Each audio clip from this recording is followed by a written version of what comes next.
بەناوی خوای گەورە و باڵادەست سڵاوتان لێبێت بینەرانی عزیزی بەرنامی پەیامی ڕۆژ خۆشحاڵی نەوڕۆژ لەگەڵ هاوکارم سارا راتینەوە خزمەتتان بۆ هیوایی کە ئەمڕۆ سەرجەم بڕکە و بابەتەکانمان جێگەی سوود و ڕەزامەندی ئێوەی عزیز بێت. سڵاوتان لەبێ بەڕێزان، پێ خۆشحاڵم لاڵخێکی نوێی پەیامی ڕۆژ پێتان دەکەینەوە بۆ هیوایی ڕۆژ و تاعاتی هەموو لایەکتان قبول بێ و بۆ هیوایی هەموو ڕۆژەکانی داهاتووی مانگی ڕەمەزانیش بە تەندروستێکی باش بەڕێ بکەن. بۆ هیواین هەموو لایەکیش گشت بڕگە و بابەتەکانی ئێمەتان بەدڵ بێت. ئەمڕۆژ کۆمەڵێک بڕگە و بابەتمان بۆ ئامادە کردوون. بڕگەی یەکەممان باز دەکەین لەبارەی پرۆژە خزمەتگوزاری خێرخوازیەکانی کۆمەڵی ئیسلامی کوردستان لە هەرێمی کوردستان کە ئەم حیزبە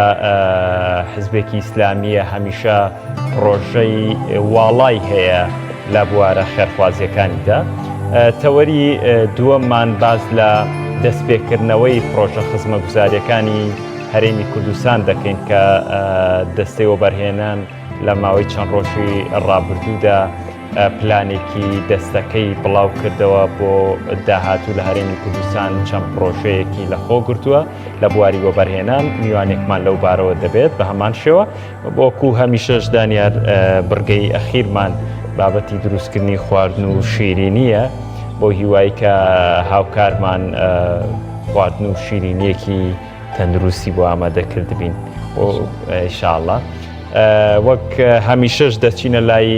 کەش و هەوا لە هەرێمی کوردستان بابزانین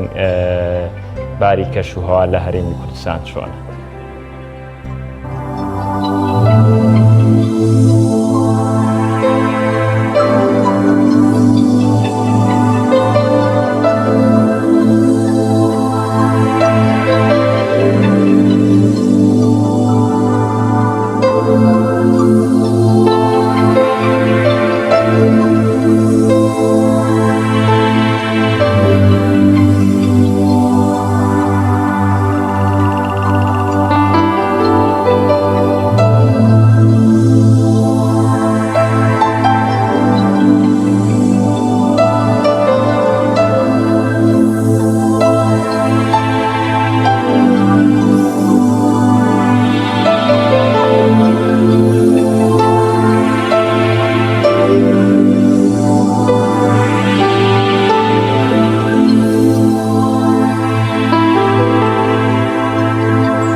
ئازان لە تەورەکەماندا دەچین لای ئەو پرۆژە و کارە خێرخوازانی کە کۆمەڵی ئیسلامی ئەنجامیدان ئاشرایەکە کۆمەڵی ئیسلامی کوردستان هەر لە سەرەتای دروستبوونی یەکێک لەو سێکتەرانی کە گرنگی پێداوە کاری خێرخوازی بەوە سەرڕای ئەوەی کە دەستگای بەخشین بەشێکە لە کۆمەڵی ئیسلامی بەڵام هەر لە ڕێگەی ئەندامان و بەرپرسانی کۆمەڵی ئیسلامیەوە بەردەوام بوون لە هاوکاریکردنی هەژار و لێقۆماوان بۆ قسەکردن لەسەرم بابەتە میوانێکمان لە ستۆدیۆ ئامادەویش زۆر بەڕێز مامۆستا عەبدوڵڵا پێنجێن مامۆستا زۆر بەخێر بێ هەر بۆ ئەنجومەنی لێپرسینەوە و چاودێریکردنی کۆمەڵی ئیسلامی کوردستان زۆر بەخێر بێت ماوەستا لەوە دەست پێ بکەین کار و پرۆژەکانی کۆمەڵی ئیسلامی چین کارە خێرخوازەکانی چین و ئایا دەست بە پرۆژەی نوێ دەکەن و لە مانگی پیرۆزی ڕەمەزاندا بسم الله الرحمن الرحيم الحمد لله والصلاة والسلام على رسول الله وعلى آله وصحبه ومن والاه سپاس بۆ ئەوەی بەڕێ سپاس بۆ بینەران و گوێگرانی کەناڵی پەیام ڕاستیدا ئەم بابەتێکی گرنگە بەنسبەت کۆمەڵی ئیسلامیەوە هەرچەندە الحەمدولله دانیشتوانی هەرێمی کوردستان بەرچاوڕوونن لەسەر تێکڕای کارە جوانەکانی کۆمەڵی ئیسلامی چ لە بواری سیاسی چ لە بوارە خزمەت گوزاریەکان و هەج بوار و سێکتەرێکی ترکە بەڕاستی خزمەت بە دانیشتوانی هەرێمی کوردستان بکات. پرۆژەکانی کۆمەڵی ئیسلامی ئەتوانین بڵین لە دوو تەوەرەدا بەگشتی خۆی بینیوەتەوانێت تەوەرەیەکی دەستگای بەخشین و سۆمای چاوان و هەموو ئەو دەستگا پەیوەندیدارانی کەوا پەیوەندیدارە بە ڕێخۆراوی خێرخوازی لە کۆمەڵی ئیسلامیدا کە ئەوان لە ماوەی ڕابردووی خۆیاندا کاتێکەوە دەست بەکار بوون بە هەموو شێوازێک و بە هەموو ڕێگایەک توانیوانەکەوە هاوکاری هەژاران و نەداران و خەڵکانی هەرێمی کوردستان بکەن بە تایبەتی ئەو خەڵکانی کەوا وەکو پێویست ئاوەڕیان لێ نەدراوەتەوە یا وەکو پێویست دەسەڵات لە هەرێمی کوردستانە خەمی لێ نەخواردوون. تەوەرەی دووهەم و هەروەها ڕێگەی دووهەمی ئەوەی کەوا هەیە پەیوەندیدارە بە خودی کۆمەڵی ئیسلامیەوە. کۆمەڵی ئیسلامی هەر لە سەرەتای دروستبوونیەوە هەتا وەکو ئێستا لە هەموو قەیرانەکاندا کەوا هاتووە بەسەر ئەم هەرێمەی ئێمەدا ڕۆڵی بەرچاوی هەبووە لە خزمەتکردنی دانیشتوانی هەرێمی کوردستان بەگشتی ئەوەی پێدا بێت لە قسەیەکی خێر لە هەنگاوێک چجا ئەوەی کەوا هەچ کاتێک کارەساتێک خوڵکا بێت لە هەرێمی کوردستاندا بە تایبەتی ڕووی لە هەژاران و نەداران کردبێت ئەوە کۆمەڵی ئیسلامی لەم سێکتەرەدا دواکەوتو نەبووە و هەروەها دواژ ناکەوێت واتە ڕابردوویەکی پرشنگداری هەیە و هەروەها دەیەوێت داهاتوێکی پرشنگداریشی هەبێت ئەوەی کەوا ماوە لە ژیانی سیاسی خۆیدا بە تایبەتی لە ژیانی خێرخوازیدا کۆمەڵی ئیسلامی لەو بوارەدا ڕۆڵی خۆی دەبینێت و هەروەها ڕۆڵێکیش ئەبینێ یەکەم کە جێگەی ڕزابوونی خۆی پەروەردگار بێ پاشان جێگەی دڵخۆشی دانیشتوان و خەڵکانی هەژاری ئەم هەرێمی کوردستانە کە هەرێمێکی بەژمەینەتە بۆی ئەو دەسەڵاتی کەوا ئەمڕۆ لە هەرێمی کوردستانە حکم دەکا کە نەیتوانێت وەکو پێویست لە ئاست داخوازیەکانی خەڵکی هەرێمی کوردستانە بێ. بۆیە لە کاتی قەیرانی بەتایبەتی بابەتی کۆرۆنا و هەروەها ئەم وەبایی کەوا ڕووی لە هەرێمی کوردستان کردووە خوای پەروەردگار هەموو لایەکمان بپارێزێت هەموو ئۆرگانەکانی کۆمەڵی ئیسلامی بە قەواعید و بە قیادە و بە قەواعیدەوە لەم کاتەدا چۆن دەڵێ ڕۆڵی بەرچاویان هەبووە لە خزمەتکردنی هەژاران و نەداران و هەموو ئەوەی کەوا وەکو بواری تەندروستی وەکو بواری خزمەتگوزاری و هەروەها دابینکردنی خواردەمەنی و هەروەها کۆکردنەوەی زەکات و سەدەقە و هەرچێکەوە خزمەت بە چینی هەژاران کە لە هەرێمی کوردستانە. لە ڕاستیدا کۆمەڵی ئیسلامی لەبەر ئەوەی کەوا خۆی دەردی نەبوونی و هەروەها کۆمەڵی بابەتی چەشتووە زۆرتر هەست بە معانات و ناڕەحەتیەکانی خەڵکانی هەژار و نەدار دەکا. بۆیە لە کاتی ئەم کەرنتینەدا بە تایبەتی لە کاتی ئەم وەزعەدەکەوە بۆ ماوەی 1-2 مانگ خەڵکی کەرنتینە هات بەسەریاندا و هەروەها بابەتێک بوو کە بەڕاستی زۆر بەمان پێوەی گرفتار بین و هەروەها وەزعێک بوو زۆر ناخۆش بوو لەسەر هەرێمی کوردستان و بە تایبەتی بۆ هەژارەکان بە تایبەتی بۆ ئەوانی کەوا پێشتر ئیشوکاریان هەبوو بە تایبەتی بۆ ئەوانی کەوا قوت و بژێوی ڕۆژانەیان تەنها ئەوە بوو کەوا هەوڵیان بۆ دەدا ئۆرگانەکانی کۆمەڵی ئیسلامی لە خەم خواردنی زۆردا بوون ئەوەی کەوا پیان کرابێت لە کۆکردنەوەی سەدەقە و زەکات و هاوکاری کردویانە و لە مانگی ڕەمەزانیشا بێگومان ئۆرگانەکانی کۆمەڵی ئیسلامی بەردەوام لە پرۆژەی خێرخوازیدا و بە پشتیوانی خوای پەروەردگار بەردەوام دەبن ئەوەی کەوا پیان دەکرێت ئۆرگانەکانی کۆمەڵی ئیسلامی لەم بوارەدا کەم تەرخەمیان نەنواندوو و ئینشاءڵڵا کەم تەرخەمیش نامێن. مامۆستا داهاتی ئەو کارە خێرخوازیان تەنها لە ڕێگەی ئەندام و بەرپرسەکان و یاخود خێرخوازی دیکە هەیە کە بەشدار بێت لەگەڵتانە؟ ئێمە وا دەبینین کە ئەندامانی کۆمەڵی ئیسلامی چ بە قیادە و چ بە قەواعیدەوە ئەوەی کەوا پیان کرابێت لە داهاتی خودی خۆیان ثقة ومتمانة ولا نزكي أحدا على الله ڕۆڵیان بینێەوە هەروەها هیچ کاتێ دەستخونجاو نەبوون. بەڵام خۆمان دەزانین کەوا کۆمەڵی ئیسلامی لە بواری ئابووریدا بواری ئابووری وهای نەبووە چ لەسەر ئاسی قیادە و چ لەسەر ئاسی قەواعید هەتاوەکو بتوانێت ئەوەی کەوا هەیەی لە خۆی زیاد ببێت و هەروەها بیبەخشێ بە هەژاران و نەداران. بەڵام لەم بوارەشدا ئەندامانی کۆمەڵی ئیسلامی بە قیادە و قەواعیدەوە سوپاس بۆ خوای پەروەردگار ئەگەر 251یان شکل بدەبێت تاوەکو زیاتر لەم بوارەدا ڕۆڵیان بینیوە. بەشی دووهەمی ئەوەی کەوا ئورگانەکانی کۆمەڵی ئیسلامی یاوەکو قیادە و قەواعیدی کۆمەڵی ئیسلامی لەگەڵ یا مامەڵەیان کردووە بۆ ئەوەی کەوا لا لە هەژاران و نەداران بکرێتەوانێ لە ڕێگەی خەڵکانی خێرخوازەوە بووە. ئەلحەمدوللا لە هەرێمی کوردستان خەڵکانێکن کەوا دەستی خێرخوازیان هەمیشە واڵایە، دەستی خێرخوازیان درێژە بۆ نەداران و بۆ هەژاران. بۆیە لێرەوە خێرخوازان لە ڕێگەی بۆ نمونە دەستگای بەخشینەوە یاوەکو دەستگای سۆمای چاوان یاوەکو لە ڕێگەی ئەنجومەن و هەروەها ناوچە و ڕێکخراوەکان و لە ڕێگەی مامۆسایانی ئاینی سەر بە کۆمەڵی ئیسلامیەوە توانیوانە ئەو کارە خێرخوازیە یاوەکو ئەو بابەتی کەوا بیستویانە بیگەێنن بە کۆمەڵی ئیسلامی و ئۆرگانەکانی کۆمەڵی ئیسلامی وەکو دەستێکی ئەمین کە حەلقەی وەسڵ بوون لە نێوان ئەوان و لە نێوان هەژاراندا بیگەێن و هەروەها خەڵکی سوود لە سوود بنلی. بۆی ئێمە لێرەوە جێ خۆیەتی دوعای خێر بکەن بۆ خێرەومەندار بۆ خێرخوازان کە بەڕاستی ڕۆڵی بەرچاویان هەبووە بە تایبەتی تر لەم کاتەدا کەوا کەرەنتینە هاتبوو و هەروەها بابەتی دروستبوونی کۆرۆنا بۆیە سەرچاوی سەرەکی گەیاندنی هاوکاریەکان بە هەژاران بریتیە بۆ لە خێرخوازەکانی کوردستان خۆی پڕگا پاداشیان بە. زۆر باشە ماوەسا عەبدوڵڵا میکانیزمی دابشکردنی ئەو پرۆژانەی ئێوە هەتانە لە بوارە خێرخوازیەک چ سەبەتەی خۆراک بێت چ لایانی مادی بێت میکانیزمی دۆزینەوەی هەژار لە ناوچە جیاوازەکانی هەرێمی کوردستان چۆن ئێوە دەستان پێیانەکات چونکە پانتایەکی زۆر لە هەرێمی کوردستان هەیە خەڵکێکی نەدار بەهۆی دۆخی ئابووری هەرێمی کوردستان کە بەسەر خەڵکی داهاتووە ئەو میکانیزمانە چۆن گرتوتان تا بەر بۆی دەستان بگات بە زۆرترین هەژار و نەدار. ئەلبەتە میکانیزمەکان لەوانەیە لە شوێنێک و بۆ شوێنێکی تر بگۆڕێت یاوەکو جیاواز بێت. ئەو میکانیزمی کەوا دەستگای بەخشین گرتوێتە بەر تەجروبە و ئەزمونێکی زۆری هەیە هەر لە سەرەتای دروستبوونی ئەم دەستگایەوە و خۆی دەزانێت مامەڵە چۆن دەکات لەگەڵ گەیاندنی ئەو کارە خێرخوازی و هەروە ئەو پرۆژانەی کەوا هەژاران و نەدارانی ئەم کوردستانە سوودمەند ئەبندەی. میکانیزمی دووهەمی ئۆرگانەکانی کۆمەڵی ئیسلامی لە شوێنێک و بۆ شوێنێکتر فەرق و جیاوازی هەیە. ئەلبەتە بە حکمی ئەوەی کەوا کۆمەڵی ئیسلامی ئۆرگانەکانی نەک لە کاتی دروستبوونی قەیران و ڕووداوەکاندا مامەڵی لەگەڵ ئەم پرسەدا کردووە ئەزمونێکی زۆر باشی هەیە لە ڕابردوودا و هەروەها زۆر لە ئۆرگانەکان دەزانن کە لە ناوچە و دەڤەرەکانی خۆیاندا هەژارەکان کێن و هەروەها چ کەسێک لەو خەڵکانەکەوە شایستەی ئەوەیەکەوە لە ڕێگەی ئۆرگانی کۆمەڵی ئیسلامی و هاوکاری بکرێت. بۆیە میکانیزمەکان لە ڕێگای دۆزینەوەی ئەندامەکانەوە و هەروەها زۆرجار لە ڕێگەی گەڕانەوە بۆ دەستگای بەخشیناوەکو بۆ دەستگای سۆمایاوەکو لە ڕێگەی ئەو مامۆسایانی ئاینی مزگەوتەکانەوە یاوەکو لە ڕێگەی ئەو کەسانی کەوا با بڵین لە گەڕەک و لە شوێنەکان و دانیشتوانی ئەو گوندە یاوەکو ئەو گەڕەکە ئەوان ئاشنایەتی باشیان هەیە بە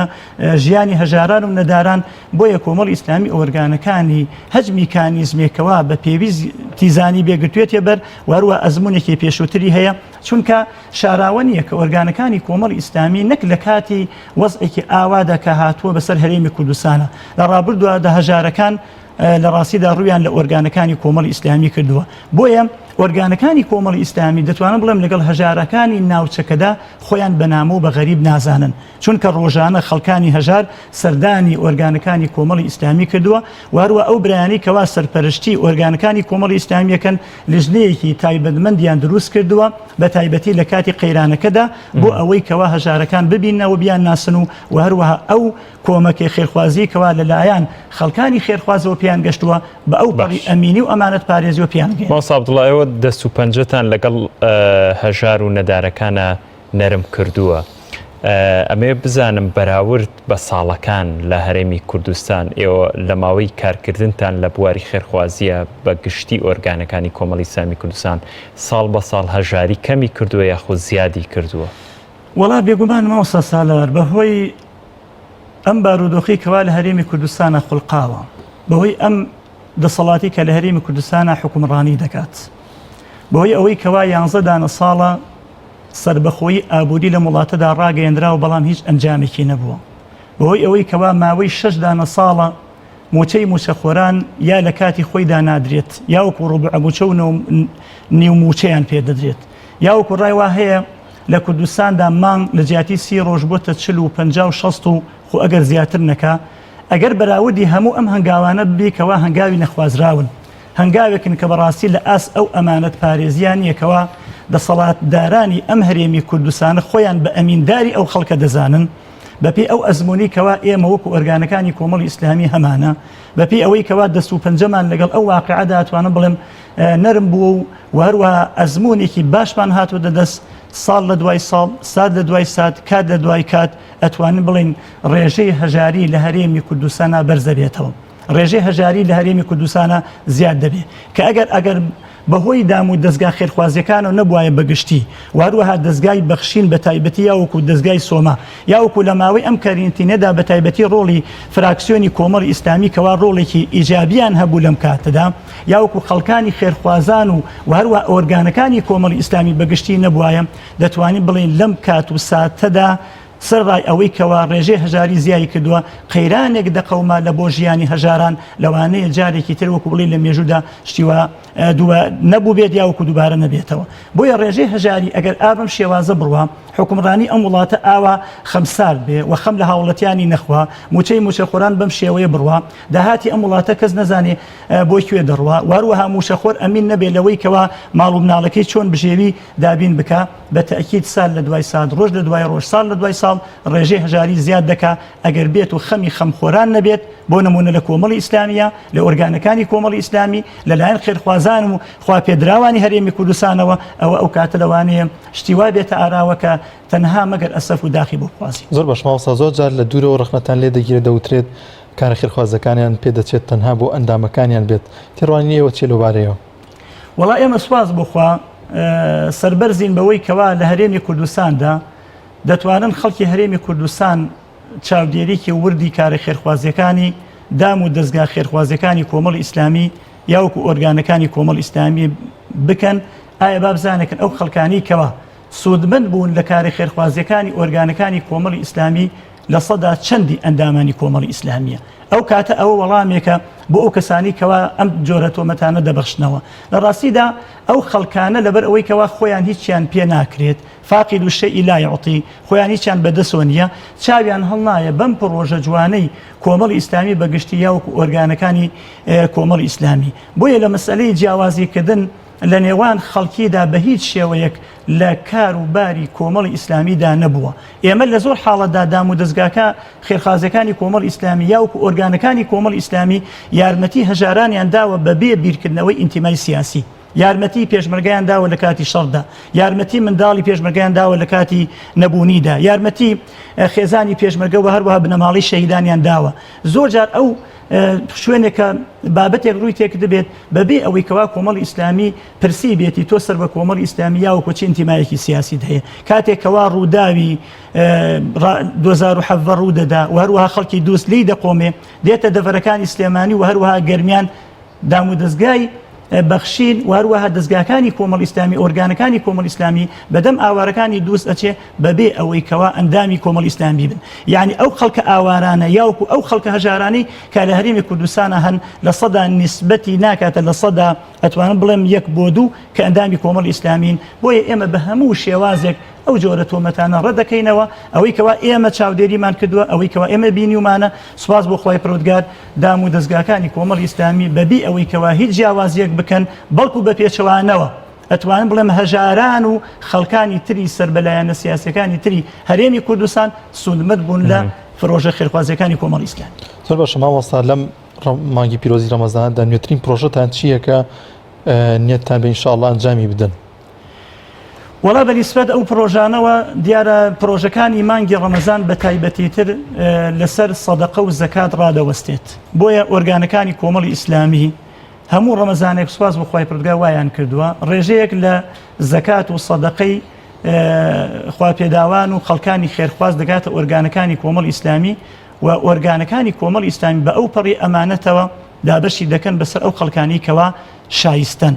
ئەمە یەکێکە لەو پرۆژانە هەروەها پرۆژەی خواردەمەنی و هاوکاریکردنی هەژاران ئەگەر بە بڕێکی کەمی خواردنیش بێ بۆی ئۆرگانەکانی کۆمەڵ ئیسلامی دەتوانین بڵێن کۆنتاک و هەروەها تەنسیقیان هەیە لەگەڵ خواپێداوان و هەروەها خێرخوازانە بۆیە لە بواری گەیاندنی خۆراک و هەروەها پێداویستی ماڵان بە هەموو جۆرەکانیەوە ئۆرگانەکانی کۆمەڵ ئیسلامی ئەم پرۆژەیە هەم بۆ چۆن لە ڕەمەزانەکانی ترا بەردەوام بووە لەم ڕەمەزانیشا بەردەوام دەبێ و پشت بەخوای پروردگار نەک تەنها لە ڕەمەزانە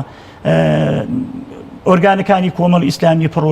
پرۆژەکانی کۆمەڵ ئیسلامی بەردەوامن و بۆ دوای ڕەمەزانیش چونکە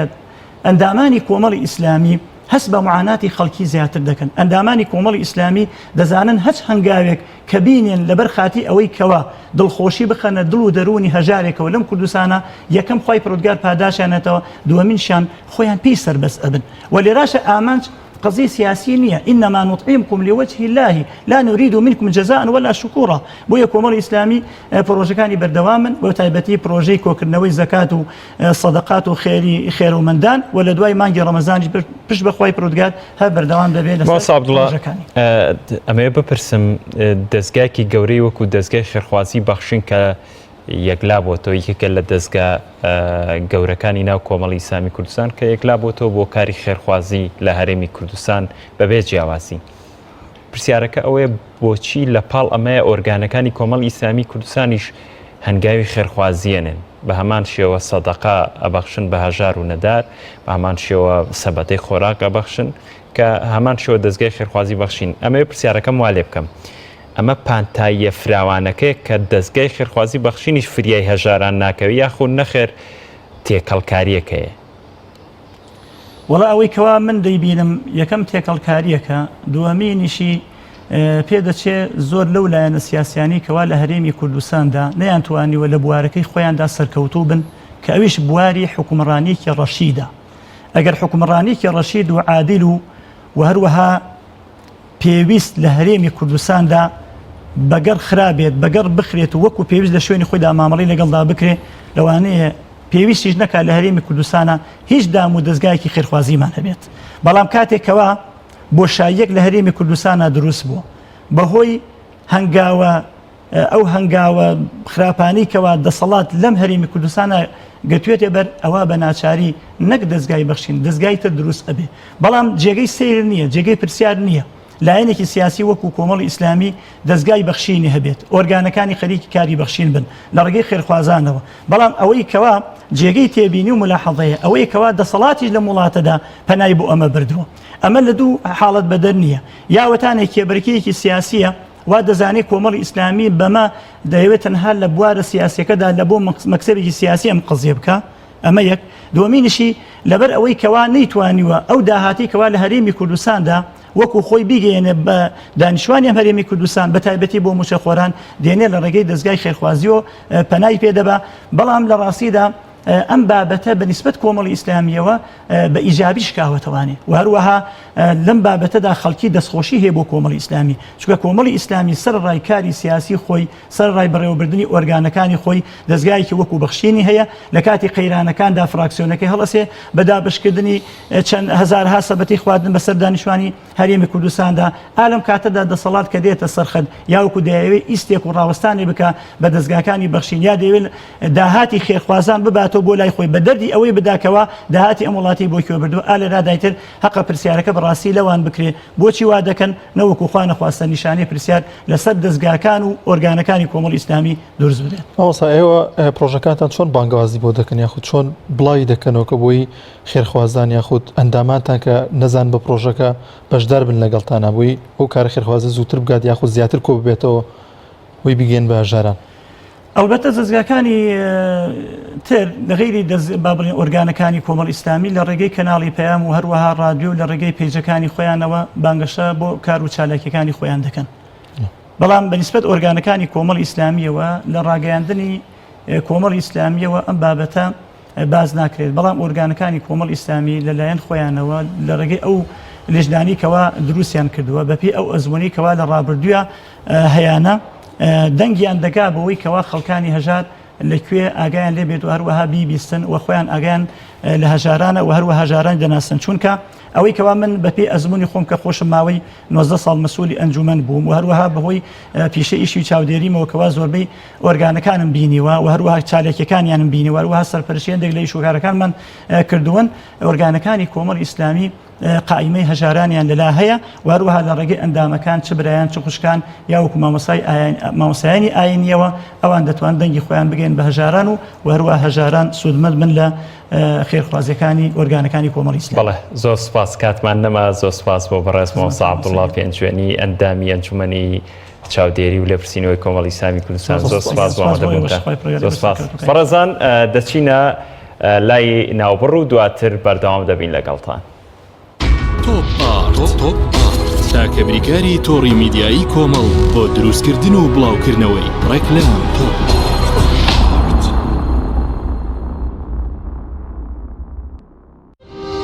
ساردخانەی چوارقورنا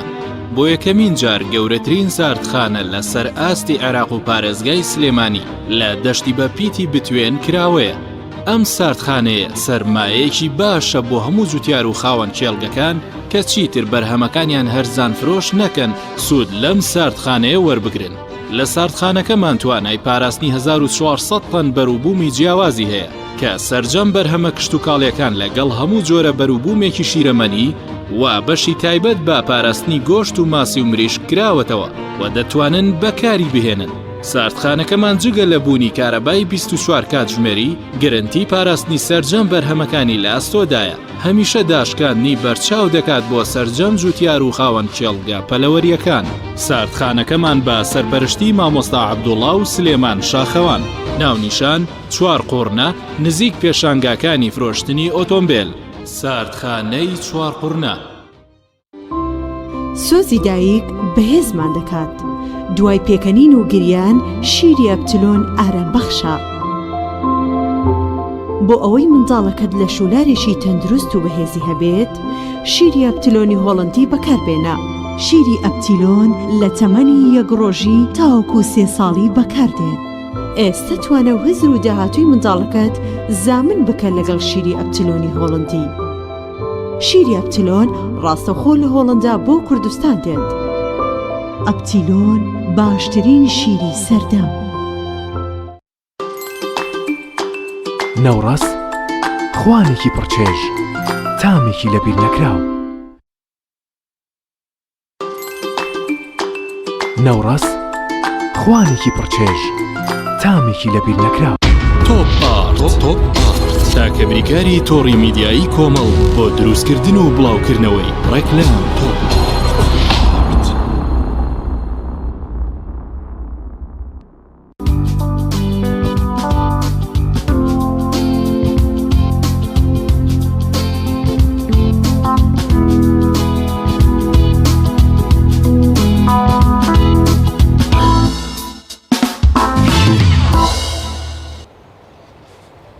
بەڵازان دەچین لای بڕگەی یادەوەری بزانین ئەو ڕوودا و مێژوانەی کە لە ڕۆژێکی وەکو ئەمڕۆدا ڕوویان داوە چین پێکەوە بینەری دەبین.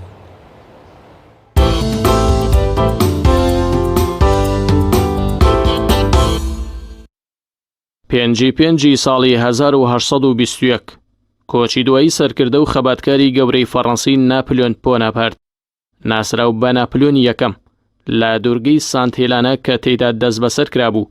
لە تەمەنی 52 ساڵیدا. ناپلیۆن بۆناپارت ئەگەرچی لە بنچینەدا خەڵکی ئیتالیایە بەڵام لای فەڕەنسیەکان بە هێمای ئازایەتی و بەهێزی ناسراو بووەتە بەشێک لە مێژووی فەڕەنسا. لە خوێندنکەدا زۆر تەمەڵ بوو لەبەر تەمەڵەکەی چۆتە خزمەتی سەربازیەوە. هەموو جار دەیگوت ڕوبەڕووبوونەوەی سوپایەکی بەهێزم لە تاقیکردنەوەی خوێندنگە بەلاوە ئاسانترە. لە دوای ئەسکەندەری مەقدۆنی تاکە کەسایەتیە زۆرترین خاک و سنووری وڵاتانی داگیر کرد بێت چەندەن جار هێرشی کردوتە سەر ڕۆژهەڵاتی ناوەڕاست و توانیوەتی بەرژەوەندەکانی فەڕەنسا لە کەندا و بپارێزێ و سنوورێک بۆ داگیرکاریەکانی بەریتانیا و پورتوگالیەکان و مەمالیک دابنێت. لە تەواوی جەنگەکانیدا توانیوەتی سەرکەوتن بکاتە بەشی سوپای فەڕەنسا. دوای 18 ساڵ لە ناشتنی تەرمەکەی دوور لە وڵاتی خۆی گەڕێنرایەوە بۆ فەڕەنسا و جارێکی تر نێژرایەوە.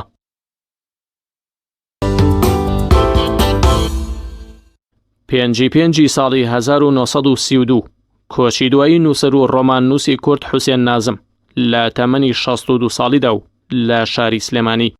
حوسێن نازم لەگەڵ پیرەمێردی شاعیردا ڕۆڵیان گێڕاوە لە بەرەو پێشبردننی ڕەوتی ڕۆژنامەگەری کوردی و ساڵی 1929 دەبێتە سەرنووسەری ڕۆژنامەی ژیان و تا کۆچی دوایی بەردەوام دەبێت. هەروەها لە ژمارە 15 تا 25 دەبێتە سەرنووسەری ڕۆژنامەی ئومێدی ئیستیقلال. حوسێن نازم ساڵی 1870 لە گەڕێکی گۆیژەی شاری سلێمانی لەدایک بووە. لە سەردەمی خۆیدا خاوەنی گەورەترین کتێبخانە بووە کە پڕاوپڕ بووە لە سەرچاوی گرنگی عەرەبی و کوردی و فارسی و تورکی و ئینگلیزی و خزمەتی کۆمەڵگەکەی خۆی پێکردووە. ساڵی 1923 دەبێتە بەڕێوەبەری ناحیەی ماوەت. 5 ساڵی 2010 دوای ڕفاندنی بە بەرچاوی پارێزەرانی زانکۆ و قوتابیانەوە لە شاری هەولێر و بردننی بەرەو ڕێگای مووسڵ لە ڕۆژی 4/5دا ڕۆژنامەنووس سەردەش عوسمان تیرۆر دەکرێت و ڕۆژی دواتر جەستەکەی دەدۆزرێتەوە و شوێنەواری گولەیەک بە ناودەمیەوە دەبینرێت وەک ئاماژەیەک بۆ بێدەنکردنی ڕای ئازاد لە کوردستان. سەردەش عوسمان ڕۆژنامەنووسێکی گەنج و قوتابی زانکۆ بەشی ئینگلیزی بووە لە زانکۆی سەلاحەدینی هەولێر. نووسین و بابەتەکانی زیاتر دژی حیزبێکی دیاریکراو بوون. ڕەخنەی لەباری دواکەوتوی ئابووری و سیاسی و کۆمەڵایەتی کوردستان گرتووە. بەشێک لە نووسینەکانیشی بە شێوەی تەنز دژی دەسەڵات بڵاو کردوونەتەوە. چەندان وتاری ئینگلیزی کردوونەتە کوردی. سەردەش عوسمان ڕۆژی 25 دوانزەی ساڵی 1970 لە هەولێر لەدایک بووە. پێشکوشتنی لەلایەن چەند کەسێکی نەناسراوەوە هەڕەشەی لێ دەکرێت و ئەویش لە وەڵامی بکوژەکانیدا دەڵێت هیوادارم مەرگێکی پڕتراژیدیم پێ ببەخشن کە شایستەی ژیانە پڕتراژیدیاکەم بێ لە سایەی دەسەڵاتەکەتانەوە.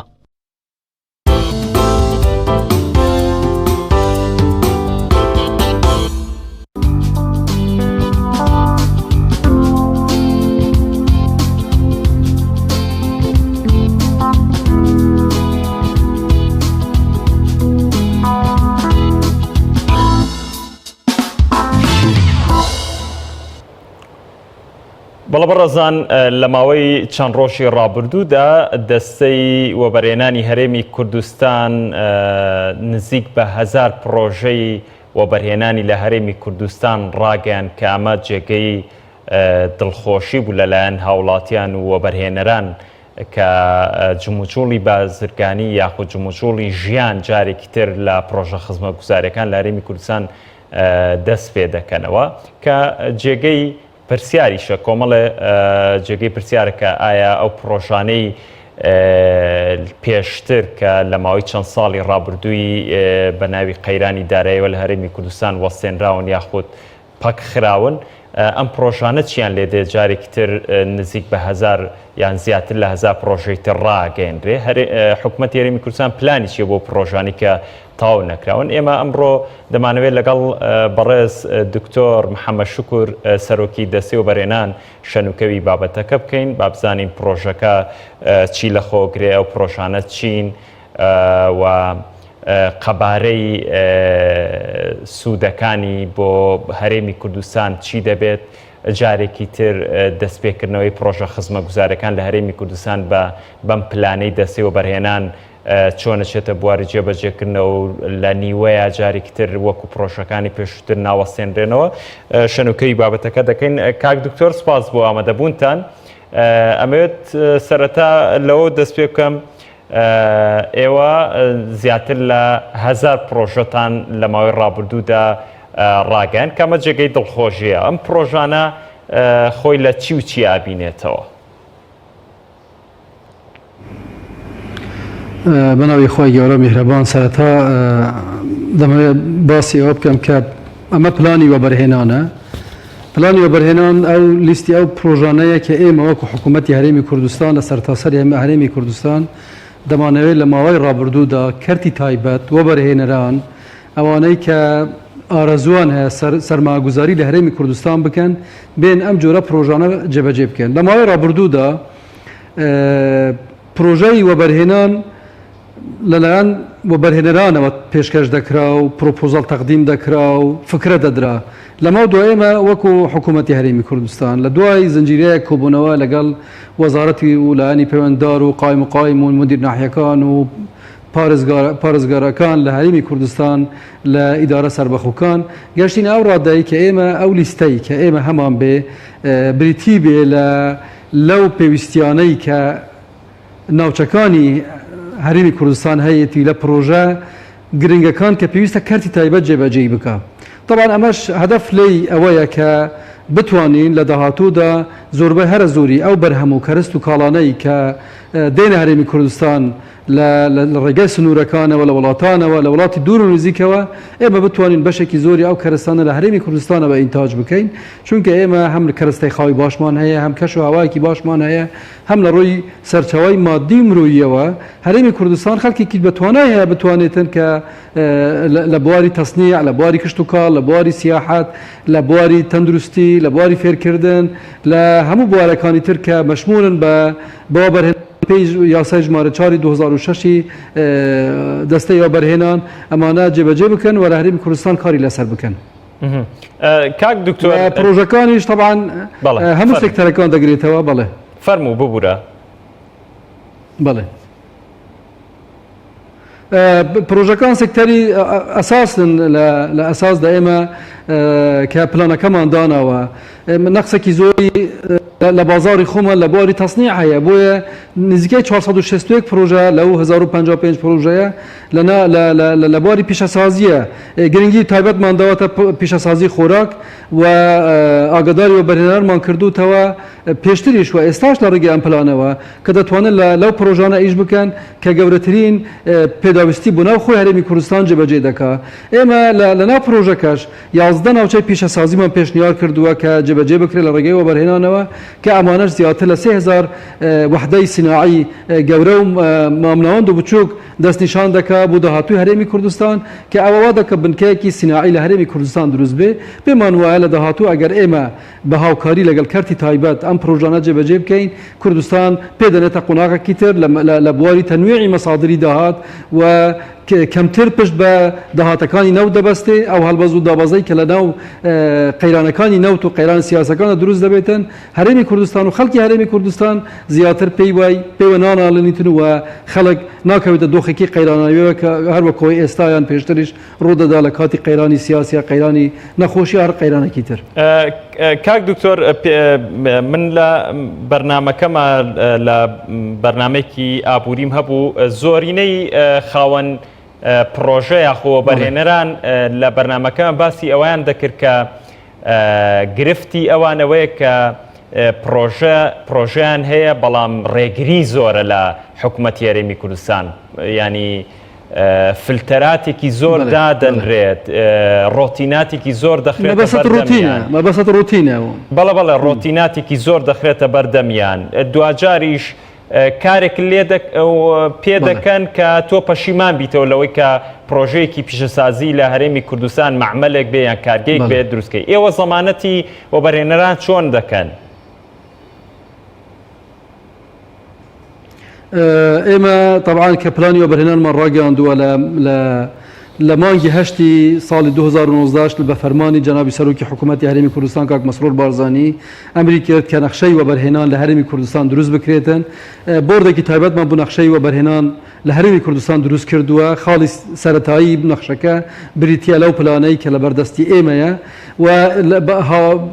هاوشان لەگەڵ دروستکردی نەخشەی وەبەرهێنان ئێمە بۆردێکمان دروست کردووە پێ دەڵێن بۆردی سیستەم یەک پەنجەرەیی ئێمە بەنیازین پشت بەستن بەخوا بە ئیرادەی کارمەندان و بەڕێوەبەرە گشتیەکان و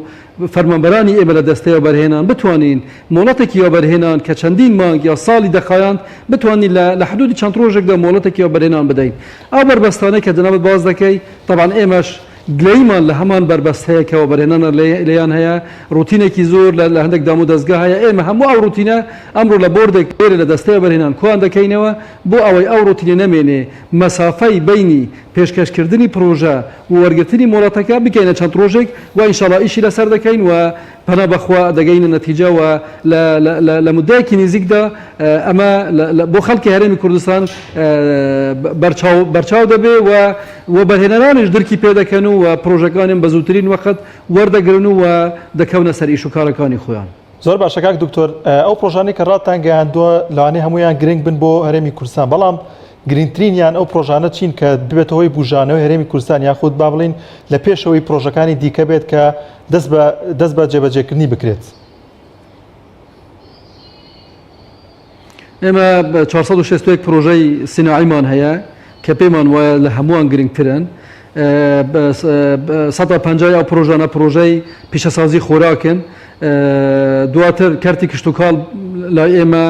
گرنگی تایبەتی خۆی هەیە. ئێمە وەزارەتی کشتتوکاڵ بەهاوبەشی یان بە تەنهایەک بخۆی پرۆژەی تایبەتی هەیە بۆ بژانەوەی کارتی کشتتوکاڵ کە پێمان وایە لە قۆناغی داهاتوودا پێویستە ئێمە هەرێمی کوردستان هەرێمێک بێ لە بواری کشتتوکاڵی ئێمە ئەتیمات لەسەر خۆمان بکەین لە بواری پێشەسازی شەڕوە. خاڵێکی تری گرنگ لە هەرێمی کوردستانەیە کە مەجالی سیاحەیە. طبعا ئێمە لە ماوەی ڕابردوودا دەستەی گەشت و گوزار ژمارە پرۆژەیەکی پێشکەش کرده بوو بۆ بژانەوەی کەرتی گەشت و گوزار لە هەرێمی کوردستان کە نەخشە و پرۆپۆزالی تایبەتیان بۆ پرۆژەکانیان دانا بوو. ئەمڕۆ ئێمە لە ناو پلانەکەی خۆمان دامان ناوە 1993 پرۆژەیە پێمان وایە بە جێبەجێکردنی ئەو پرۆژانە بە دەنگەوە هاتنی و بەرهێنەران چدا لە ناوخۆی هەرێمی کوردستان چ لە دەرەوەی هەرێمی کوردستان بۆ دروستکردنی ئەم پرۆژانەی تایبەت بە کەرتی گەشت و گوزار کە زۆر گەورەن و دەکرێت ببنە نقطەیەکی زۆر باش بۆ ئەوەی هەرێمی کوردستان ببتە نقطەیەکی سەرەکی لە سیاحە لەو ناوچەیە. پێمان وایە بە کەرتی پیشەسازی بە کەرتی کشتتوکاڵ بە کەرتی گەشت و گوزار ئێمە دەتوانین لە داهاتوودا ببێنە بنکەیەکی باشی ئابووری لە ناوچەکە و بۆ خۆشگوزارانی خەڵکی هەرێمی کوردستانیش بە دڵنیاییەوە کاریگەریکی جار زۆر باشی دەبێتن. زۆر باشە کاک دکتۆر، ساڵانە چەندین پرۆژە ڕادەگەێنرێت. هاوڵاتیان دەڵێن کە ئەم پرۆژانە تەنها لەسەر قاقز دەنووسرێن و جێبەجێ ناکرێن. پێت وایە کە ئەم ساڵیش بە هەمان شوێ ساڵانی ڕابردوو بێت و پرۆژەکان جێبەجێ نەبێت و هەر بەناو بوترێت کە ئەوەندە پرۆژە ڕاگەێنرا و جێبەجێ نەکرێن پرۆژەکان؟ کە ئێمە کە پلانی وەبەرهێنان ڕادەگەینین بێگومان ئەمانە ئەو پرۆژانان کە لە داهاتوودا کەرتی تایبەت جێبەجێ دەکا بە دڵنیاییەوە ئێمە لە دەستەی وەبەرهێنان تا ئێستا ئەمڕۆ 1034 مۆڵەتی وەبەرهێنانمان داوە 887 پرۆژە لە بواری جێبەجێکردنن و ئەم پرۆژانە کاریگەری زۆر باشە لەسەر کارگەی گەورەمان هەیە کە ئەکتیفای ذاتی لە زۆر بوارێک لە هەرێمی کوردستان دروست بووە لەو پرۆژانە بە تایبەتی لە مەسەلەی شیش لە دروستکردنی شیش هەچیمەندتوویە لە دروستکردنی ئاوی با بڵێن خواردنەوەیە لە تعبیەکردن و ئەوانەیە لە مەجای خۆراکیش ئێمە شەریکات مەسانع و معاملی زۆر گەورەمان هەیە کە دەستەی بەرهێنان مۆڵەتی داوە. ئێمە دڵنیاین لەوەی کە بەهیمەتی وەبەرهێنەرانی خۆمان لە ناوخۆی هەرێمی کوردستان و ئەوانەی دەرەوەش بەشێکی زۆری ئەم پرۆژانە دەبنەواقع و نەتیجەکانیشی لە داهاتوودا دەبینرێتن و ئیشی لەسەر دەکرێت. و ئێمە وەکو حکوومەتی هەرێمی کوردستان وەکو دەستەی وەبەرهێنان هەموو ئاسانکاریەک دەکەین بۆ وەبەرهێنەران تا بێن پرۆژەکان جێبەجێ بکەن بە زووترین کات مامەڵەکانیان جێبەجێ بکرێتن و ئەو ڕوتینەی کە جەنابەت باز دەکەی و خەڵکیش گلەیلی هەیە ئێمە ئەو ڕوتینەی هەوڵ دەدەین بشکێنین ئەو ڕوتینە نەهێنینە لە دەستگاکانی خۆماندا. زۆر باشە کاک دکتۆر، ئەو پرۆژانەی لە ماوەی ڕابردوودا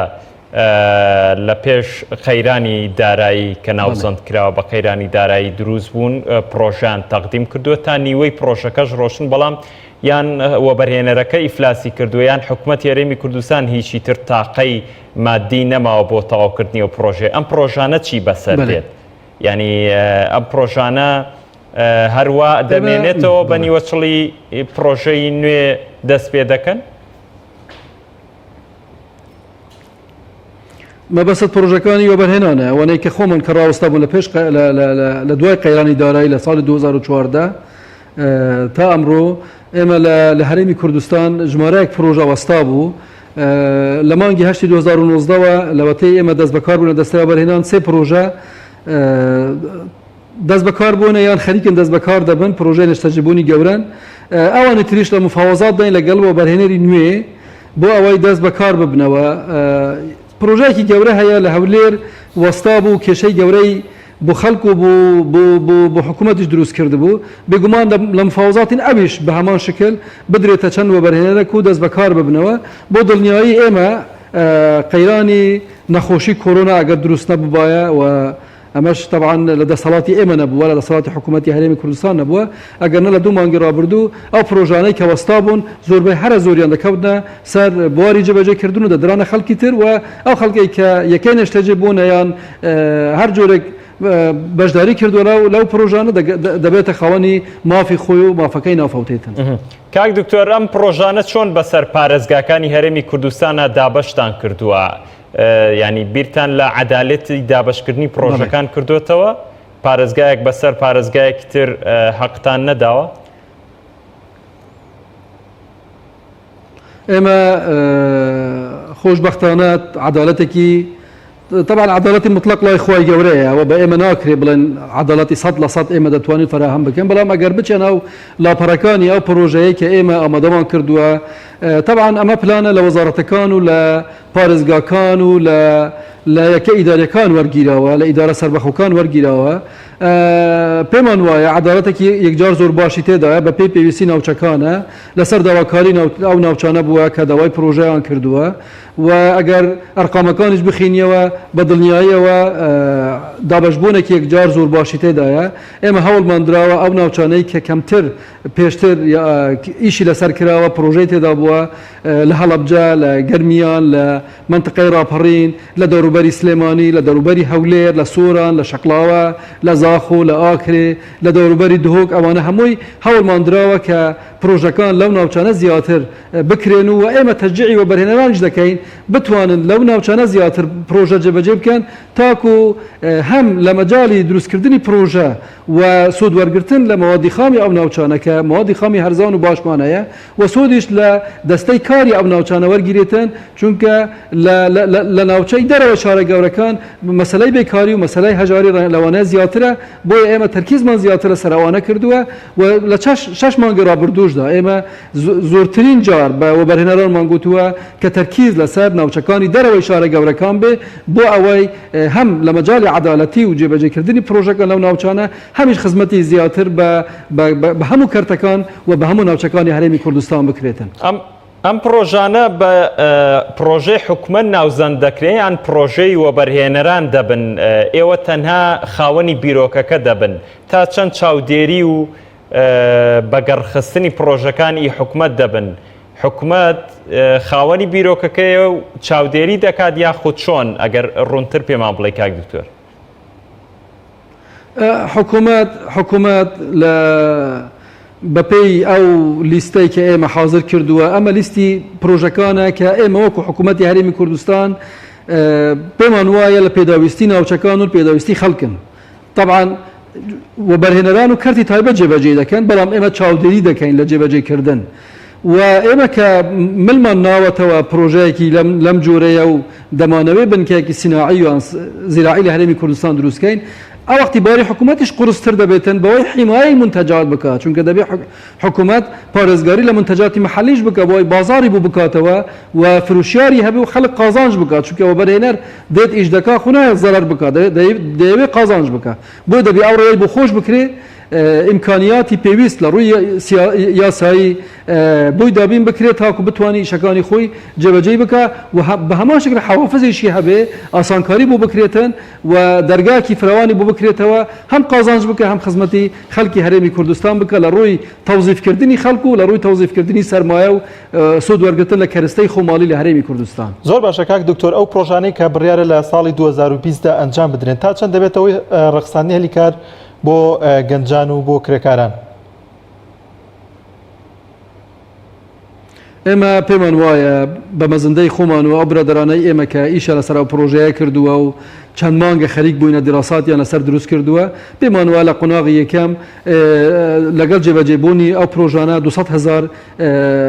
هەڵی کار دەرەخسێتن لە پاڵ ئەوەش بەدەیان هزار هەلی کاری نوێ لە هەرێمی کوردستان دروست دەبێتن چونکە وەکو باسم کرد بیداات ئێمە 11 ناوچەی پیشەسازی گەورەمان پێشنیار کردووە کە لە هەرێمی کوردستان دروست بکرێ ئەم ناوچە پیشەسازیانە سەروی 3000 هەتا 3500 وحدەی سیناعی گەورە و مامناوەند و بچووک دروست دەکاتن ئەمانەش بە هەمان شکل هەزاران فرسەتی کارکردن لە هەرێمی کوردستان فراهم دەکەن ئەمانە هەمووی تێکرا دەبنە هۆی ئەوەی کە لە مەجای وەگەرخستنی کرێکاران و گەنجانی هەرێمی کوردستان سۆدەکی باش بۆ هەرێمی کوردستان دروست بکەن و ئێمە شتێکی تریشمان کردووە لە پاڵ ئەمە لە ڕەشنووس یاسای نوێی وەبەرهێنان ئەو تعدیلەی کە لەسەر یاسای ژمارە 4 2006 کراوە طبعا فرسەتێکی زۆرتر بۆ خەڵکی هەرێمی کوردستان دەرەخسێتن بۆ ئیشکردن لە پرۆژەکانی وەبەرهێنان چونکە نسبەیەکی ئەویمان داوا کردووە هەبێتن کە نسبەی هەرە زۆری کرێکاران و کارمەندان و ئەوانەی کە لە پرۆژەکانی وەبەرهێنان ئیش دەکەن پێویستە خەڵکی هەرێمی کوردستان بن و ئەگەر سوودش لە خەڵکی شارەزا و خەبیر لە وڵاتانی ترا وەرگیرێتن دەبی نسبەیەکی زۆر کەم بێ تەنها بۆ ئەوە بێ کە لە هەندێک بواری محەدەد ئەویتر دەبی هەموو سود لە ئیمکانیاتی خەڵکی هەرێمی کوردستان وەرگیرێتن. کاک دکتۆر لە سەدا چەندی پرۆژەکان دیاریتان کردووە بە ڕێژە بدرێ بە وەبەرهێنەری بیانی تا حدێک بدرێ بە وەبەرهێنەری بیانی و ئەوانی تر بۆ وەبەرهێنەری ناوخۆیی بێت ئێوە ڕێژەکەتان دیاری کردووە یاخود نەخێر توانا و ئیمکانیەتی وەبەرهێنەرەکە لێکەدەنەوە؟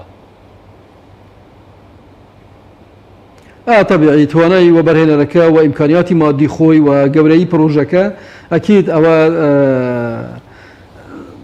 دەبێتە فاکتەرێک بۆ ئەوەی پرۆژەکە بدرێتەوە بەرهێنەری ناوخۆیی یان بدرێتەوە بەرهێنەری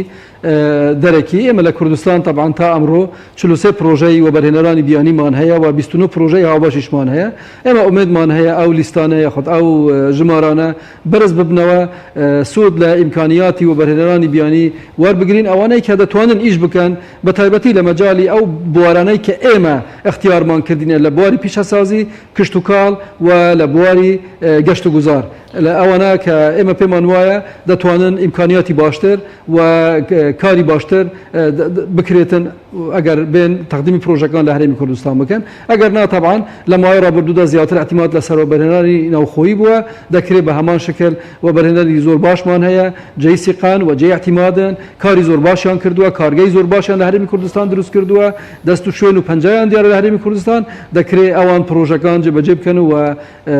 هەموو تەسهیلاتێکیان بۆ دەکرێتن. کاک دکتۆر زۆر جار بەشێک لە وەبەرهێنەران گلەی ئەوە دەکەن کە وەبەرهێنەرێک بۆی کە نزیکە لە بەرپرسێکەوە پرۆژەی پێدەدرێت ئایا ئێوە میکانیزمێکان گرتوۆتە بەر کە شەفافیت ڕووبدا لە پرۆژەکاندا و هەر کەسەوە بە پێی توانای خۆی بە پێی لێهاتووی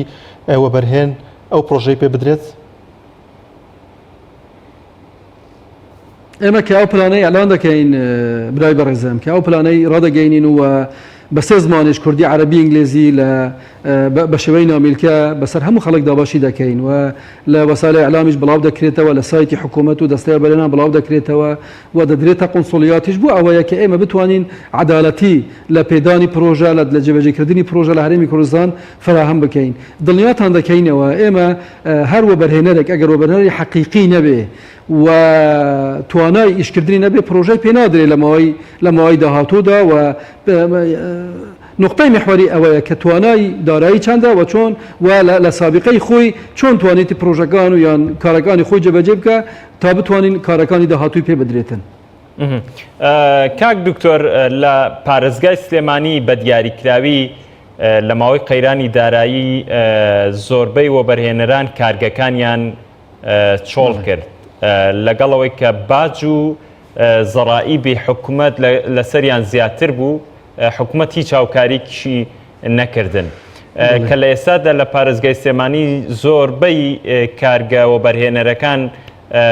لە کار وەستاون. ئێوە چی دەکەن بۆی ئەم کارگانە بکەونەوە کار ئەوە کارگەی نوێتریش بۆ پڕکردنەوەی پێداویستیەکانی ناوخۆ دەست بەکار بن؟ زانانی نقطەی محوەری لە پشتگیریکردن لە کارگەکان ئەوەیە تو حیمای منتەجات بکەیت پارێزگاری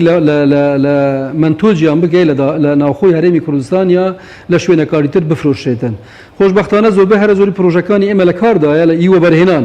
ئەو پرۆژانەی ئەو کارگانەی کە وەستاون لەوانەیە سەر بە وەزارەتی بازرگانی پیشەسازی بن ئەوانەی کە زۆربەی هەرە زۆری ڕاوەستاون و لە ئیش کەوتون بەڵام پرۆژەکانی ئێمە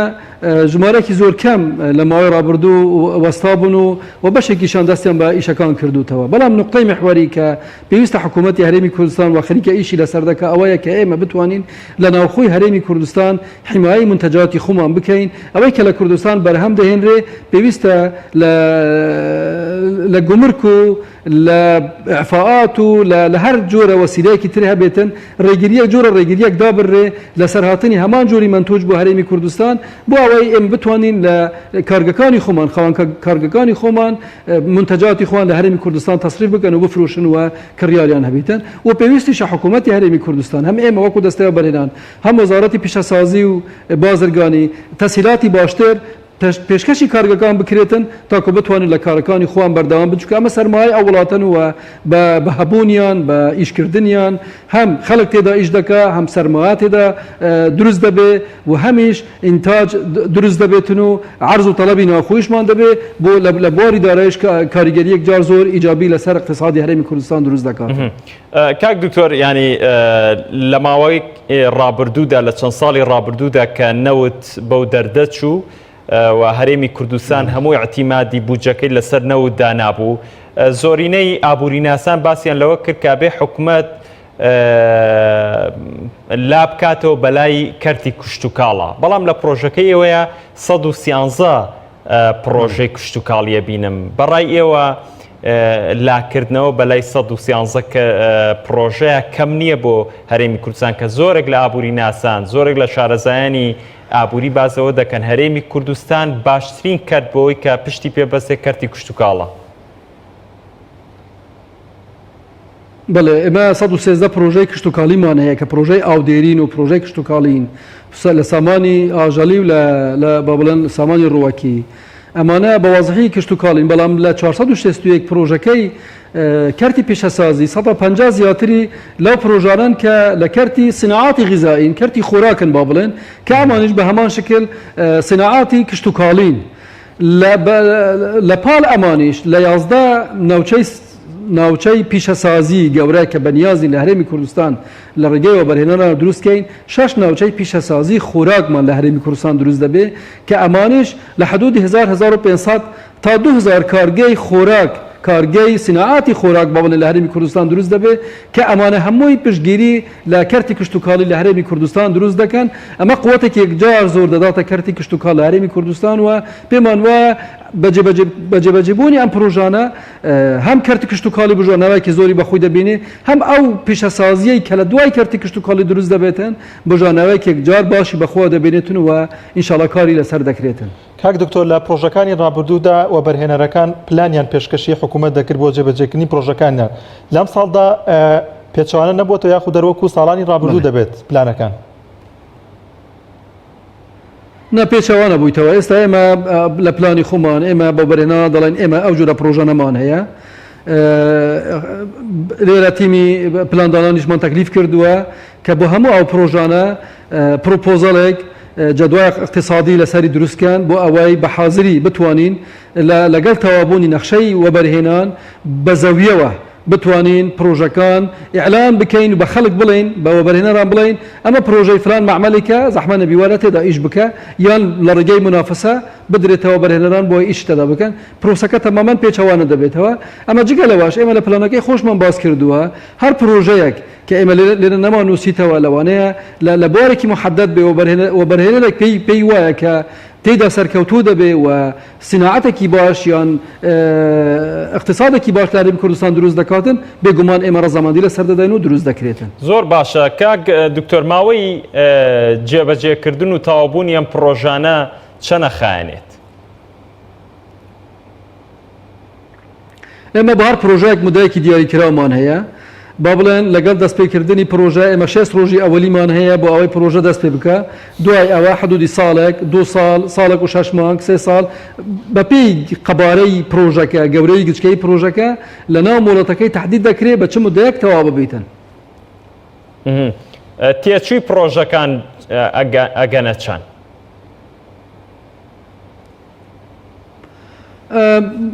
بە مەزەندەی خۆمان بە ملیارەها دۆلار ئەو پرۆژانە جێبەجێ دەکرێن بەڵام ڕقەمێکی دقیقمان دروست نەکردووە لەبەر ئەوەی ئێمە جارە جەدوای اقتصادی هەموو پرۆژەکان تەواو نەبووە تاکو بتوانین ڕقەمێکی دقیق بدەین حتا ئەگەر ڕقەمێکیشماندا ڕقەمێکی با بڵێن مەزەندەکراوە بۆیە هیچمان ئیعلان نەکردووە هەر پرۆژەیەک کە پرۆپۆزەڵەکەی خلاص بوو با بڵێن جەدوای اقتصادەکەشی لەگەڵی دانرا ئەو وەختەی مەزەندەدارایەکەی لەگەیدا دەنرێ بەڵام بە دڵنیاییەوە بە ملیارها دلار سەرماگوزاری لە هەرێمی کوردستان دەکرێت بەو پلانەی کە ئێمە ئەمڕۆ عرضمان کردووە. کاک دکتۆر زۆر جاوە بەرهێنەرەکان ئەو پرۆژانەی کە جێبەجێ دەکەن هەلی کار یاخود کرێکاری بیانیە هەرێمی کوردستان و کار دەکەن. ئێوە پلانێکتان هەیە کە هەلی کار لە ناوخۆی هەرێمی کوردستاندا بێت بۆی گەنجانی خۆمان کە چەندین گەنج و هەیە کە دەرچووی زانکۆی و بێکارە لە ماڵەوەی. ئێوە پلانێکتان هەیە کە ئەو گەنجانە لە ناوخۆی خۆماندا دەست بەکار بن یاخود کارێکیان دەست بکەوێت؟ ئەمە لە یاسای ژمارە 4 باس لەوە کراوە کە پێویستە بەلانی کەم یعنی نسبەیەکی میئەوی بەرز سود لە کرێکارانی ناوخۆی وەرگیرێتن لە ڕەشن و سیاسە نوێیەکەشدا بە هەمان شکل ئێمە تەرکیزمان لەسەر ئەوە کردووە کە پێویستە کرێکارانی ناوخۆی و مەوادی خامی ناوخۆیش وەرگیرێتن. خۆشبەختانە لەوەی ئێمە لەوەتەی ئێمە لە دەستەیە بەرهێنانی لە مانگی 2019ەوە هەوڵمانداوە پێشتر بەخشینی گومرکی بۆ هەندێک کەرستە و کاڵا دەکرا لە دەرەوەی هەرێمی کوردستان با بڵێن هاوردەی هەرێمی کوردستان دەکرا. ئێمە ئەوەمان ڕاگرتووە بۆ ئەوەی سوود لە کەرستەی خۆماڵی وەرگیرێتن و هەر کارگەیەکیش لە هەرێمی کوردستان ئێمە سەردانمان کردووە. پرسیاری یەکەممان لە خاوەن کارگەکە لەوە بەرهێنەرەکەەوە بووە چەندی لە سەد کرێکارانی خەرگی کوردستانن. خۆشبەختانە زۆربەی هەر زۆری کارگەکانی ئێمە 195 لە سەدی کرێکارانی خەڵکی هەرێمی کوردستانن کە ئەمە جێی خۆشحاڵیە و ئێمە کارگەی زۆر گەورەمان هەیە لە منطقەی لە پارێزگای سلێمانی لە هەولێر لە دهۆک کە زۆربەی هەر زۆری کرێکارانی خەڵکی هەرێمی کوردستانن و تەوەجوهیشمان ئەوەیە کە لە داهاتوودا هەر جۆرە پرۆژەیەک ئیجازەی پێ بدەین. ئێمە تەکلیفمان با بڵێن التیزاممان بەرامبەر و بەرهێنەر ئەوەیە کە پێویستە زۆربەی هەر زۆری ئەوانەی کە لە پرۆژەکانش دەکەن پێویستە خەڵکی هەرێمی کوردستان بۆ سوود لە دەستی کاری هەرێمی کوردستان وەرگیرێتن چ لە بوارە فەنیەکە بیت چ لە بواری کرێکاریەوە بیتن. کاک دکتۆر زۆرێک لە پرۆژەکان لە هەرێمی کوردستان کە تەواو دەبن بابای وە بەرهێن جاوە قسەی زۆرتری شەڵەگرێکە دەوترێت هەتا پرۆژەکە دەچێتە بواری جێبەجێکردنەوە چەند دەستێک دەکات ئەم پرۆژانە وە بەرهێنەی فرۆشێتەوە بۆ بەرهێنەیەک تر هێشتا دەستی پێ نەکردووە بە دەیەها ملیۆن دۆلار قازانجی کردووە. ئەمە پرسیارێکی ترم ئەوەیە کە پرۆژەکە تەواو دەبێت ئەو مواسەفاتی کە حکوومەت داوای کردووە کە ئەو پرۆژەیە دەبێت بە مواسەفاتە تەواو بێ و دروست بکرێ. کوالێتی مەوادی بەکارهێنرا و زۆر لاوازە لەوەی کە لە عەقدەکەیە بۆ بەرهێن دیاری کراوە بەڵام چاوپۆشی ژەکرێ. ئێوە ئەم جارە لەم پرۆژانەدا چاوپۆشیەکان بەردەوام دەبن یاخود ئێوە ناهێڵە؟ زانێ ئێمە لە سەوارەدا پرسیاری یەکەم ژمارەیەک پرۆژە هەبووینە و دەستی پێکراوە و مەشاکلی تێدا دروست بووە و بەشێکی چارەسەر کراوە بەشێکی تا ئێستاش با بڵێن لە مەرحەلەی چارەسەرکردنن بە دڵنیاییەوە ئەم بابەتە لە داهاتوودا نامێنێ بە هیچ شێوەیەک لەبەرەوەی ئێمە لە دوای دەست بەکاربوونی ئێمە تا ئێستا ژمارەیەکی زۆر لە وڵاتی وەبەرهێنانمان هەڵوەشاندووتەوە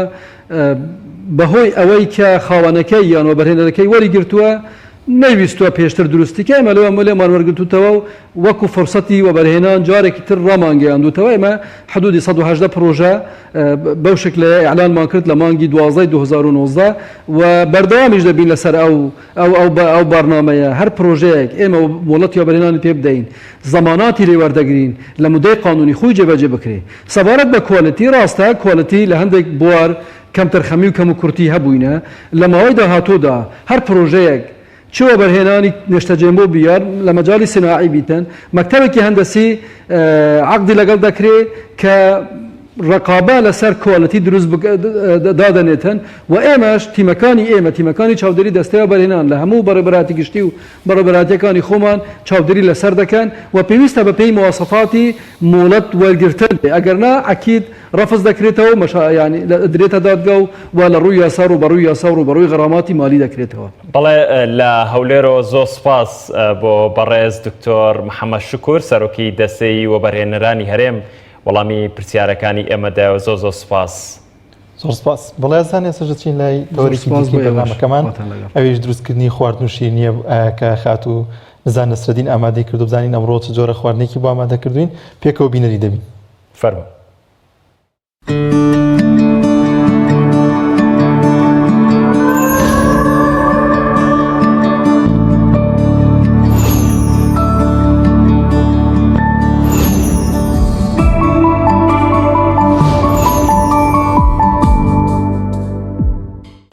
بەناوی خوای گەورە و میهرەبان من زار لە بڕگەی خواردن و شیرینی خۆشحاڵم لەم ئێوارەی هاتمە خزمەتان بۆ پێشکەشکردنی جۆرێکی تر لە خواردن خوان ئەم ئێوارەشمان بڵێن دروستکراوی ئەم ئێوارەشمان جۆرێکی ترە لە زەڵاتە بە گێزەر هیوادارم ئێوەش بتوانن سوودی لێ وەرگرن و دروستیکەن و پێشکەشی خانەوادەکان بکەن. خۆشەویستان چەندانە گێزەرێکمان پێویستە بڵێن قاسەتەکەی بەدەستی خۆتە ئاڵەتی ڕەش بەهاراتی ڕەش توزانم هەر شتێک هەر ناوێکیە لەگەڵ ڕووبەهەنار ئەگەر بکرێ ڕووبەهەنارەکەش خۆماڵی بێ نەک ئامادەکراوەکانی بازاڕ زەیتی زەیتون وە خوێ جۆرێک لە پەنیری سوێرکراو کە توانی بەکاربێنی لە زەڵاتەکەمانە. من چەندانە گێزەرێکم هەیە و ئەم ڕنە عادیەم داناوە ئەتوانی بەمە وردیکەی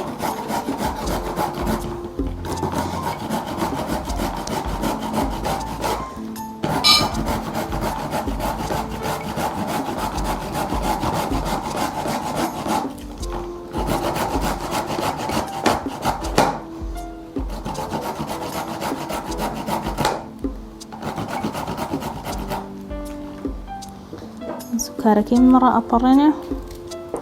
کێشەی نییە.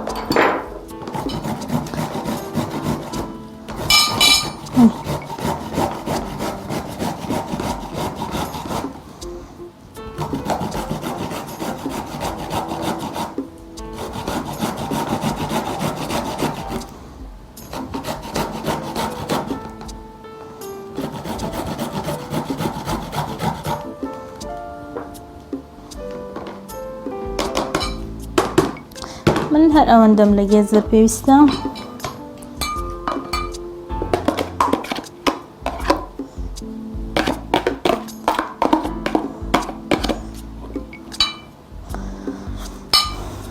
شتێکە حەزەکەم ئاماژەی پێ بم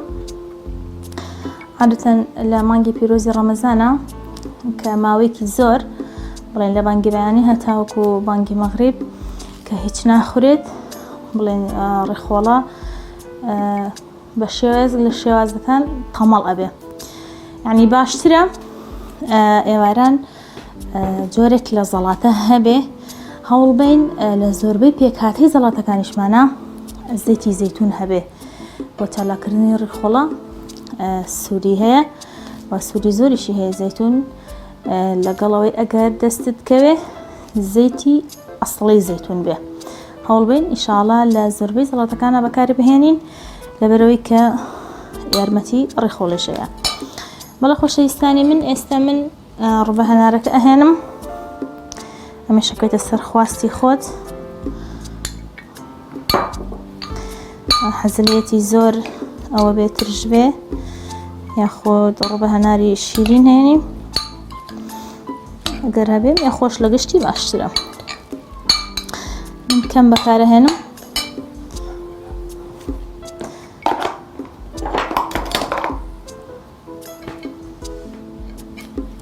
هەندێک ئاڵەتی ڕەش اختیاری ئەتوانی بەکاریشی نێنی ینی باشترە ئەگەر بەکارش هێنا کەم بێ لەبەرەوەی هەڵبین زیاتر ئەو شتانە بخۆین کە بڵێن دەم و شک ناکاتەوە. عادەتەن بەهارات زۆر ئاوە کێشێ وە زەیتی زەیتونم هەیە من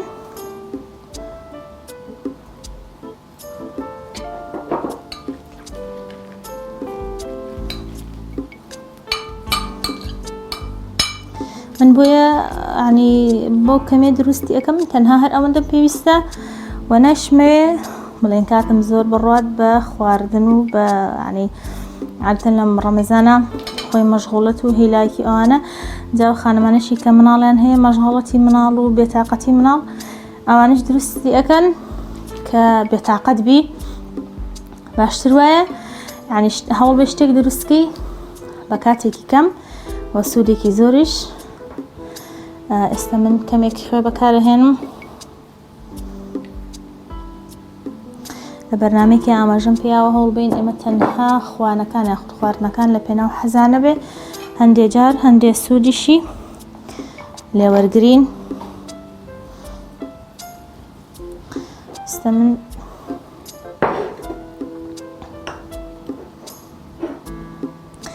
چەندانەیەک لە پەنیرمەوێ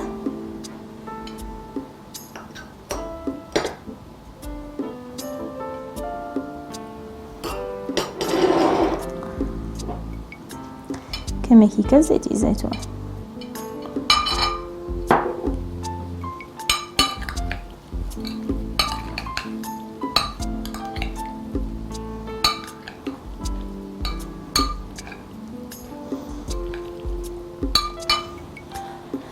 ئەگەر دەستیشت نەکەوت کە نعنای تازە دەست نەکەوت ئەتوانی هیوش کۆکرا و بەکاربهێنی ئاوا چەمچڵێک بۆنی خۆشە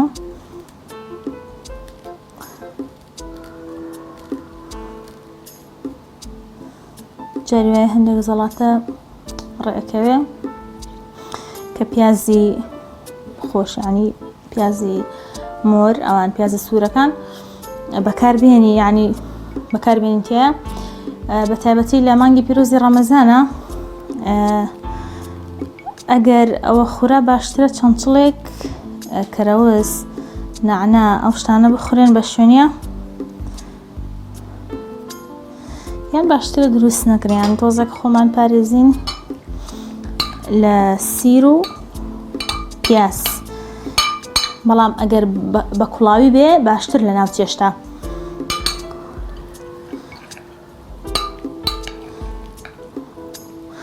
ئێستا من زەڵاتەکەم ئامادەیە بۆ پێشکەشکردن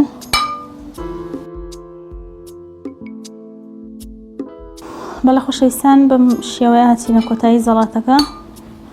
ئێستا لە قاپیەکی یەکەمە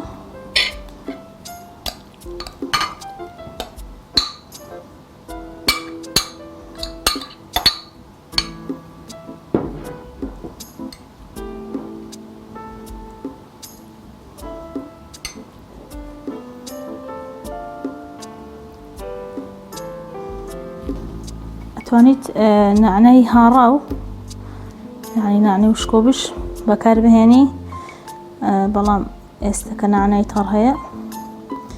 پێویست ناکە من تەنها هەر کەمەم پێویستە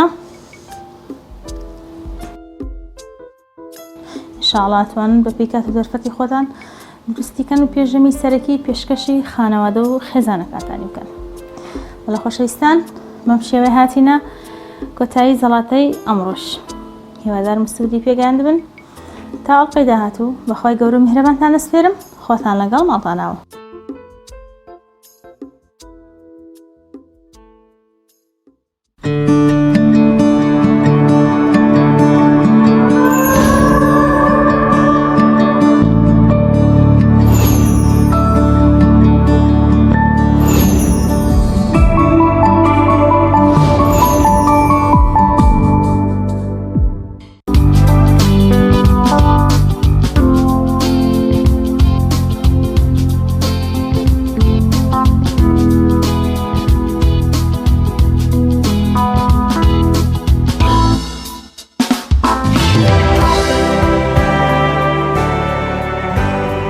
دووبارە سڵاوتان لەوێ بەڕێزان دەستخۆشیمان هەیە بۆ خاتوو نزار